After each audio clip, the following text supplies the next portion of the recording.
I'm going to show you how to make the softest, fluffiest flatbread you've ever had in your entire life. It requires 6 ingredients. It's very easy, but it does require a lot of time. So let's go. 1 teaspoon of sugar in a bowl. 1 teaspoon of active dry yeast in the bowl. 1/3 cup of water heated up to exactly 110 degrees Fahrenheit and no hotter. This is very important. Mix to dissolve. Once the granules are dissolved, set this aside for 10 minutes. 1 cup of flour in a bowl. I'm going to use 1.5 teaspoons of salt. However, I use diamond crystal salt. Most of you watching are probably going to use Morton's, which is saltier than what I have. So in your case, you might want to use just 1 teaspoon. And if it's not salty enough, just adjust it next time. Whisk it together. And after 10 minutes, when your yeast mixture looks like this, it's got foam on top, add it to your flour. Add in about 1/2 tablespoon of olive oil. Mix it together. I like to use this rice paddle to get things started. Pretty clear to me, I need more flour. Now I'm going to start mixing with my hands. As the dough becomes stickier, just add more flour, a little bit at a time.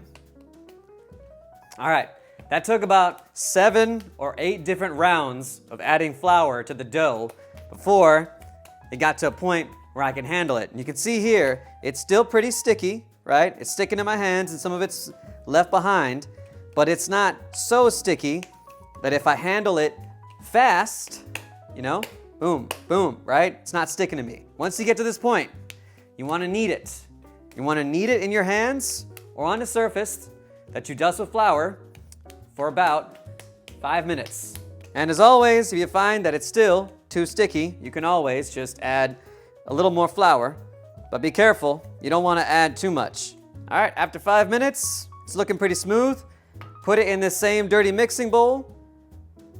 Add a little bit of olive oil, turn it around, get it coated on all sides. I like to get a plate, cover the bowl, let it rest for an hour. Go watch TV, go to Costco, go do something to keep yourself occupied. We're gonna wait for an hour. Once that hour is passed, get some flour, dust down the surface. Get your dough, should be pretty big now. Put it down. Punch the air out of it, get it back into a ball. Get something sharp, cut the dough in half. If you are short on time, you can make each of these halves into flatbread right now. However, if you want the softest flatbread you've ever had, we're gonna have to do a second proof. So roll them into balls, put them on your surface with a good amount of space between them. Get some plastic wrap, and you can make an extra good seal by putting a towel on top as well. And then we wait another hour.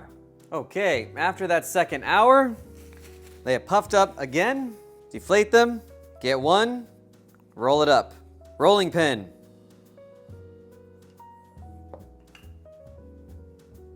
I'm looking for something that's about as wide and thick as a flour tortilla. I think that'll do. We take this over to a cast iron skillet. We add about 1.5 tablespoons of olive oil to that cast iron skillet. Put the heat at just below medium, and once it's hot, we fry it on one side for 90 seconds, flip it, fry it on that side for 90 seconds, and it's done. All right, I got my flatbread right here. I've already torn one open for the sake of the thumbnail, but let's go ahead, try this out. Crispy on the outside, soft on the inside, perfectly foldable. I'm gonna make some Euro wraps with this very soon. It's gonna be great. So, that is it. If you enjoyed this recipe, please leave a comment below, like, subscribe, all the things. Let me know any feedback. Please go make this, and please let me know how it turns out for you. Until we see each other again, go cook something amazing, and I will see you next time.